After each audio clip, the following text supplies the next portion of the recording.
ମୁଁ ଧନ୍ୟବାଦ ଦେବି ଆମର ସର୍ବୋଚ୍ଚ ନେତା ନରେନ୍ଦ୍ର ମୋଦି, ଜେପି ନड्डा, ଅମିତ ଶାହା ଏବଂ ଆସିକା ଓଡ଼ିଶାର ସଭାପତି ବଲବଲ ସାମଲ ଏବଂ ତାଙ୍କର ଗ୍ରୁପ କମିଟି ସମସ୍ତଙ୍କୁ ସମ୍ମାନ ଦେବି, ଧନ୍ୟବାଦ ଦେବି।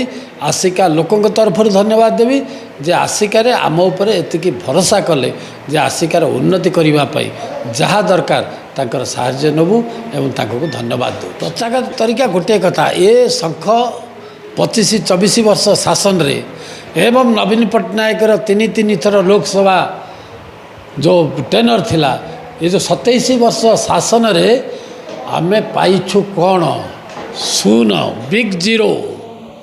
ଆସିକାର କୌଣସି ନବୀନ ପଟ୍ଟନାୟକ ବିଜୁ ଜନତା ଦଳ ଆସିକାର ଉନ୍ନତି କରି ନାହିଁ। ଯେତେ ଅଫିସ ଯେତେ ଯାହା ଥିଲା ଅନୁଷ୍ଠାନ ଏଇଠୁ ସବୁ ଉଠେଇକିରି ନେଇଛନ୍ତି। ଆସିକା ସୂତାକଳ ଆଜି ବନ୍ଦ। ଆସିକା ଫାର୍ମାସିର କଥା ଆପଣମାନେ ସବୁ ଜାଣିଛନ୍ତି, ନ କହିଲେ ନ ଚଳେ।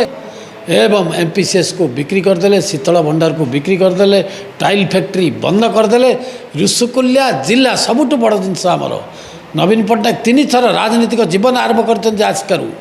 ଜବାବ ଦେଇଗଲେ 3 ଥର ଲୋକସଭା ସଦସ୍ୟ ହେଇକିରି ଯେ ଆସିକା ଋଷିକୁଲ୍ୟା ଜିଲ୍ଲା ମୁଁ କରିବି, ସବ୍ ଡିଭିଜନ କରିବି। ଗଲା କୁଆଡ଼େ? ଆଜି ଲୋକେ ଖୋଜୁଛନ୍ତି ଋଷିକୁଲ୍ୟା ଜିଲ୍ଲା ଆମର କୁଆଡ଼େ ଗଲା? ଶିଳ୍ପ ଋଷିକୁଲ୍ୟା ଜିଲ୍ଲା ମୁଖ୍ୟ ପ୍ରସଙ୍ଗ ଆମର ରହିବ। ଆସିକାର ଡେଭଲପମେଣ୍ଟ ରହିବ।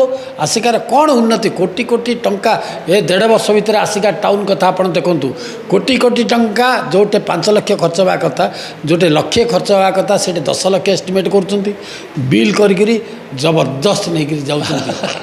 କହିବେ ଆଉ ତାଙ୍କୁ କହିବାକୁ କ'ଣ ମନା ଅଛି କି? କିନ୍ତୁ ନିଜେ ସିଏ ଦେଖିବା କଥା। ଏ ତ 5 ବର୍ଷ MLA ଥିଲେ ନା ଏମାନେ? ଏବେ ଦୀର୍ଘ ଦିନ ଧରିକି ତ ଏଠି MLA ରାଜ କରୁଛନ୍ତି। ମୁଁ 2004ରୁ 2009 ଥିଲି। ତାପରେ ତ ଏମାନେ ବିଧାୟିକା ଥିଲେ।